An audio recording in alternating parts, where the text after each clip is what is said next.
In Anderson County, there's 5 school districts. Anderson 5 is the largest. We're actually the smallest geographically, but we have the city of Anderson, so we're more urban. We have 23 school sites. We have approximately 14,000 students. We're growing a little each year, which is good. We're not losing enrollment. We're like a business. You don't want to lose clients. But we're not adding 500 students every year. So our growth is manageable. We have approximately 1,800 employees. We have around $130 million budget, all in with federal money and local money and everything. Well, last year was a very successful year for School District 5. Several big things happened. Number one, we had our annual or 5-year annual accreditation, which is called Advanced Ed, because every school district's required to do it. We're a team of outside folks come and stay for about a week and examine our district, look at documentation, interview dozens of parents, teachers, community members, and we passed with flying colors and received full accreditation, which means that all our graduates are graduating from accredited high schools, and it's no problem with them going on to college. Another big event we had last year was we began construction on the Anderson Institute of Technology, which is located on the site of the old Lakeside Middle School on 28 Bypass. It's a joint partnership between Anderson District 5, District 3, and District 4. And it's a new career center. We're excited to have Dr. Bob Couch, who is well known not only in South Carolina but in the Southeast, is a leading expert in career and technical education. He's been on board all year. That building is scheduled to open in August of 19, and it will serve students from T.L. Hanna, Westside, Crescent High School, and also Pendleton High School. One of the unique qualities of that facility, that basically it's located on the same campus or adjoining campus to Tri-County Technical College. This is a huge advantage for our students who can walk next door and take dual enrollment classes during college credit. So it's going to be a state-of-the-art facility. There will be none like it in the state. It will be cutting edge. We're already working closely with local industries, developing partnerships. There'll be some naming rights with local industries that we're working on.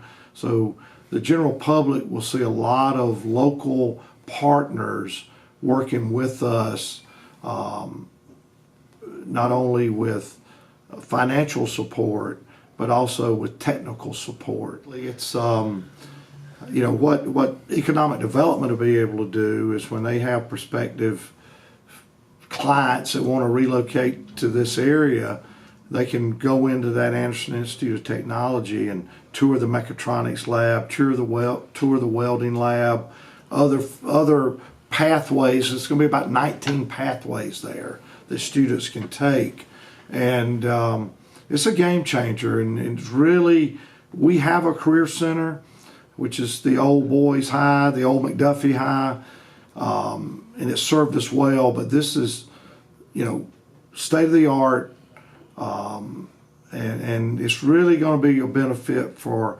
Crescent High School and Pendleton because they really don't have a career center. So, and I think it just showed good common sense that 3 districts got together. How can we pool our resources to build one great facility other than all 3 districts trying to build one, similar to what is in districts 1 and 2. They have one that serves those 2 school districts located in Williamston. But the advantage of it is high school kids, they want to participate in sports and band and drama and choral music and all those things. So for a lot of our students, they may spend half a day at the Anderson Institute of Technology, then a half a day at Tri-County Tech, and go back to their local high school and go to football practice or band practice or cheerleading or whatever they're into. So it's really the best of both worlds. And it's not just, it's certainly not for kids that don't want to go to college, because every child should go through that, because hopefully everybody's going to have a job eventually. And whether it's they're going to be a physician, or they're going to be a nursing assistant, or they're going to be a vet, or they're going to be a vet assistant, or they're going to be an engineer or a technician. So every pathway, you'll have kids that are, some are going to go to Georgia Tech or Clemson or MIT and become an engineer, sitting beside someone who is going to be a technician, fabricating metal or whatever. So it's really, we need parents to understand, and as our parents, so many now are obviously, in their 40s or whatever, so they've kind of seen the change in education. Folks in their 60s and 70s still view maybe a career center as, well, that's an old tech high school. Well, that's not the case. And the pay has changed dramatically from their thoughts. Oh, yeah. You can look at the starting salary at what some of these industries are paying kids right out of high school. Then they'll also pay them to go to Tri-County Tech and get an additional degree or certification. Some actually pay them while they're in class, their hourly rate. So the game has changed, and AIT is just allowing us to change with it. We feel like we're working with our general contractor, that we're right on track. The weather, obviously, it's been a very rainy summer, but we're getting to the point close where rain's not going to bother us. It can start to get dried in, and we are having a program there on August the 14th where we're going to announce a big partnership with the local industry that will be announced that day. So hopefully the media will cover that. Couple of big things. Number one, we were able to roll out Chromebooks, which are basically a laptop, from kindergarten through 12th grade. Our third graders through 12th would actually bring it home every day, just like a textbook. And we would ask parents to, make sure they take care of them, because they're not as durable sometimes as a textbook. But in addition to that, we've provided additional support, not only in some employees we call digital integration specialists. These are people that work with teachers how to use these devices in the classroom. Then also we've added additional staff, break it and fix people to keep them running. Because a lot of school districts have made the mistake around this country. They buy the devices, they give them to teachers, and they go, y'all use them. Well, you can't do that. It's like a three-legged stool. You got to have the device, you got to have people working with teachers to show teachers how this can improve instruction. Then you got to keep them running. We feel, and I want to commend our board, because we've allocated a lot of money and personnel to support this Google platform that we operate on. So that's a big change. We think it's going to improve instruction. Our preliminary test data from SC Ready looks very positive from last year. We're still crunching those numbers, and they'll be released, in the near future. So we think that we're on the right track instructionally. Another thing that we're excited about is that District 5 was the first school district that was approved by the Education Oversight Committee to have what's called e-learning. And basically what that is when we have inclement weather and we have to call school off, we will have school virtually between the teacher and their students via the Chromebooks. And it's that way we won't have to come back to school at the end of the year and make up a snow day when only about 25% of the kids show up. It messes up vacations. You know, around Easter, we'll have Good Friday scheduled to be off. Then we have to, and if it's a snow day, we have to come to school then, and attendance is poor. We think it's going to save the state money because you have to run a school bus whether one child rides it or 50. And so we were approved. Other states are doing that. We had a presentation before the Education Oversight Committee in May and was approved in June.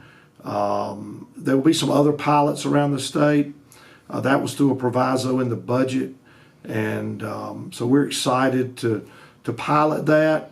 And our calendar is basically firm.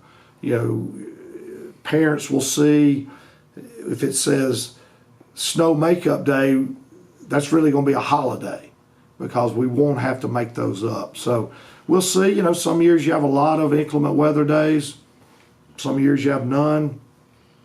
Last year was unusual with Hurricane Irma. You know, we missed several because of power. You know, then we had some snow. So you just never know. But we think this is the way that it's going to be in the future. People are getting college degrees without ever going on campus. And that's really all it is an online learning day. We've also instructionally, and a lot of these things that I've mentioned were a result of the advanced ed visit, things they told us. For example, both our high schools now are going to be on the same schedule per se as far as exams and what exams count and what daily work counts. Because we do have kids that move back and forth. We feel good about that.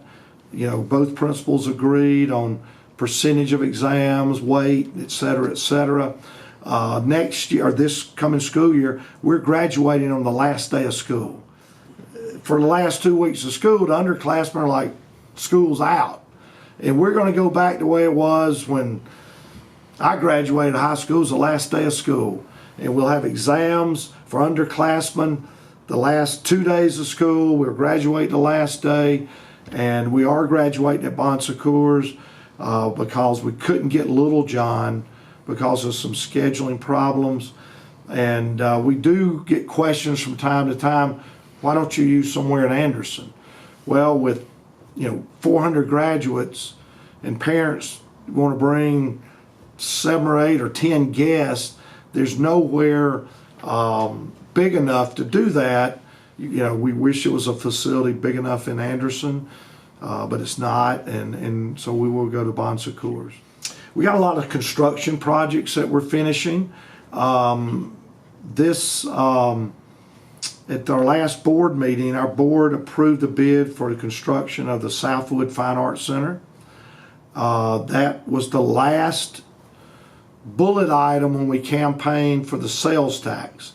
Everything that we told the voters we were going to build or do with the approval of that bid, it's all done. Now, we've been able to do other things because of additional revenue that the sales tax has brought in more revenue than was projected, which was good because our bond council are very conservative and the growth has been higher, and we hope it continues. That's the 1 cent sales tax is generating, in the last 3 months, has generated $6 million for Anderson County. Now, Anderson District 5 gets 40% of that, and it's prorated among the 5 school districts. So we've approved the Fine Arts Center. It seats 400, state-of-the-art technology, dressing rooms, green room, practice facility downstairs in a basement. It's really going to be a very, very nice mid-size facility for our performing arts. We still use Calhoun. We still use Project Challenge Playhouse that we put in over $600,000 of sales tax money renovating that. So we're excited that we have an intimate setting like Project Challenge Playhouse. We have a large facility like Calhoun that seats over 800, and now we will have the Southwood Fine Arts Center that seats 400 or a little over 400. So with that project, everything was done. Other projects currently going on that are being paid for with sales tax. We're putting artificial turf on both baseball and softball fields at Hannah and Westside. We just think it's the way to go. Financially, we did it in the stadium several years ago.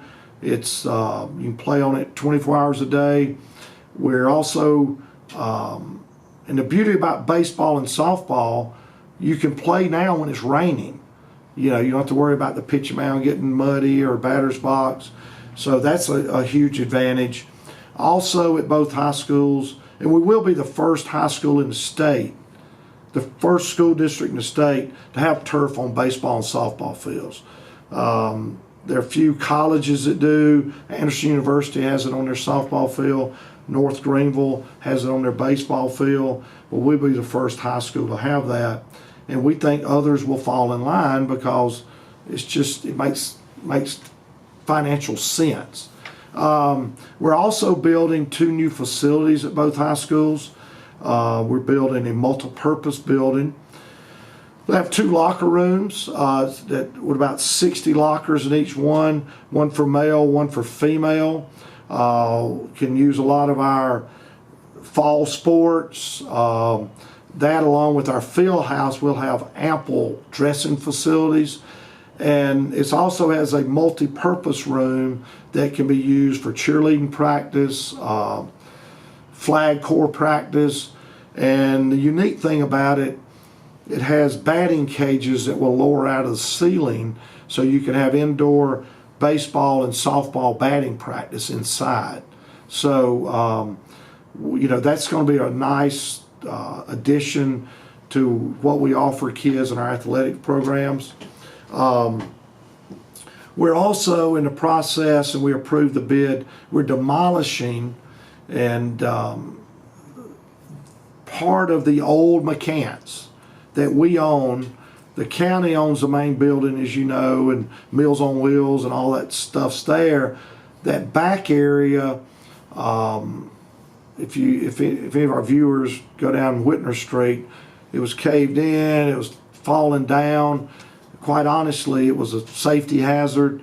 We're demolishing a large portion of that, and we approved the bid to do that. There'll be 2 buildings left. I attended junior high there, back where we had wood shop, those buildings, and the viewers that went there will know what I'm talking about. We store a lot of our buildings and grounds material there, also some stuff in our culinary services. We'll keep those 2 buildings. They're not, they're in pretty good shape. When the Career Center closes and we move to AIT, we're going to repurpose a lot of the Career Center for buildings and grounds, some other auxiliary services. Then we'll demolish the rest of that and plant grass and just have a natural green space there, because the last thing Anderson needs is another dilapidated building. So we're going to take care of that, get that demolished. We get calls a lot of time about the old Cleo Bailey building. We don't own that. I've been told somebody in Florida owns it, but it needs to be demolished as well. But that doesn't belong to us. So we're trying to be a good neighbor and take care of this building that's fallen down.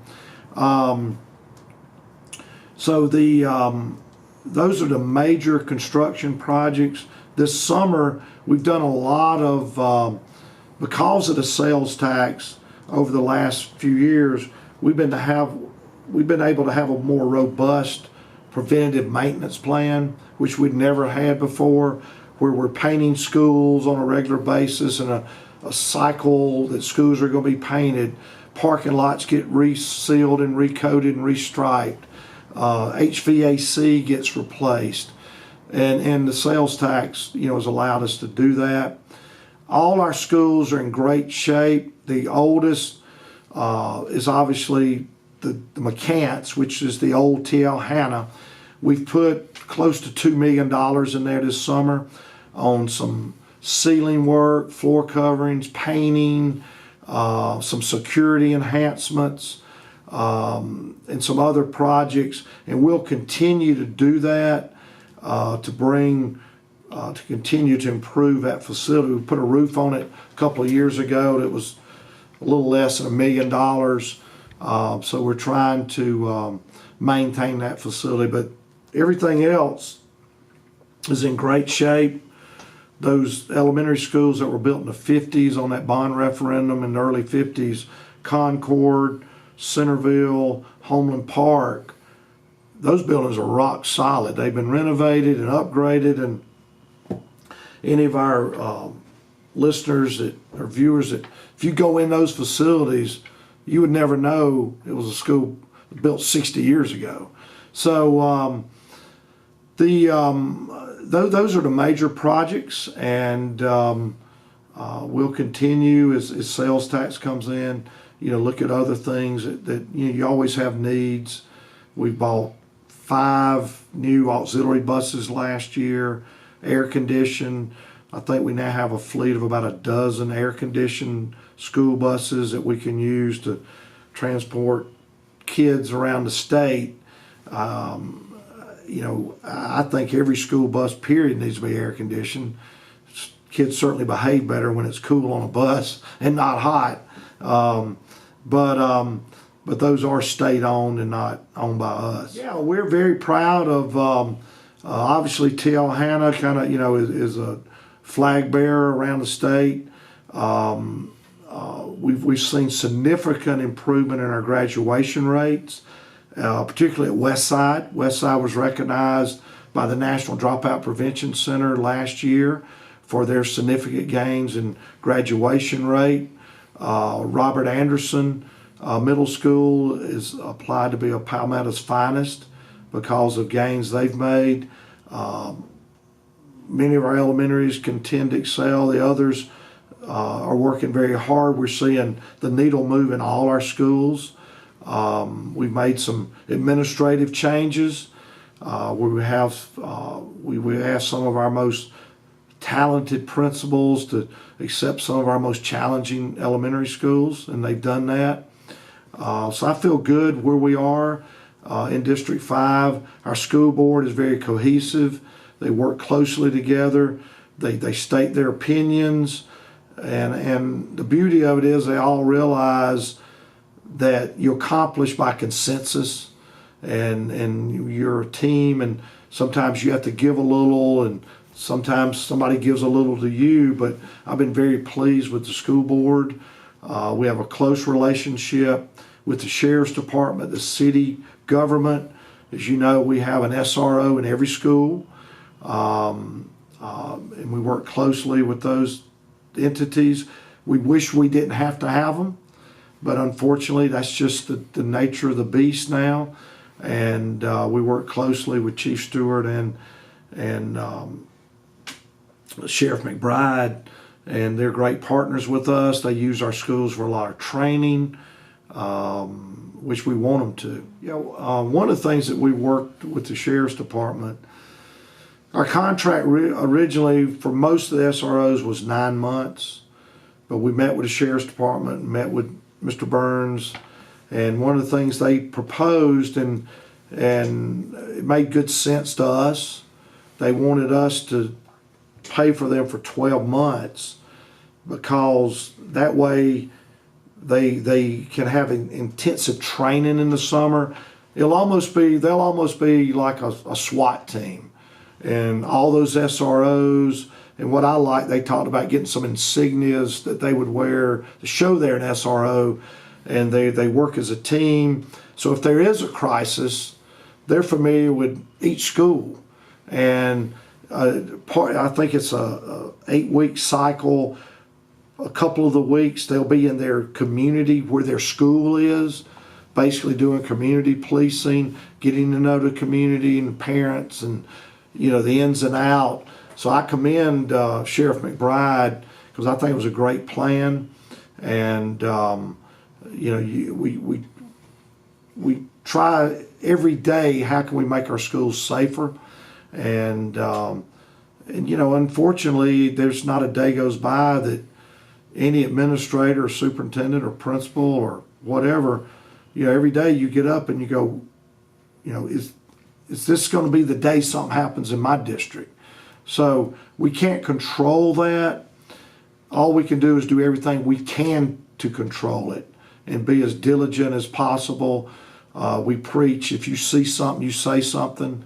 And the times that we've taken weapons or whatever off kids usually come from a student trusting somebody to tell a teacher, a coach, or counselor. And that's the best way, that's the best safety prevention, is when students trust adults enough to go to them, and it happens all the time. It could be something insignificant. It could be I heard somebody was wanting to commit suicide, and so our kids, I'm proud of the fact they feel comfortable to tell somebody, and then we can deal with it. So it's a good community here. Everybody's on the same page. I do feel this is starting my 6th year, that the community wants to be the best in the state in everything we do. Standard of living, what's the community like, and there are a lot of challenges here, just like everywhere, but I think we're all pulling on the same wagon, and it's not so important that we think alike. What's important is that we think together, and I can say we, between the county government, city government, school system, our local delegation, everybody we work with, is their whole feeling is, what can we do to make this a better place to raise kids, recruit people to live here, and raise our standard of living.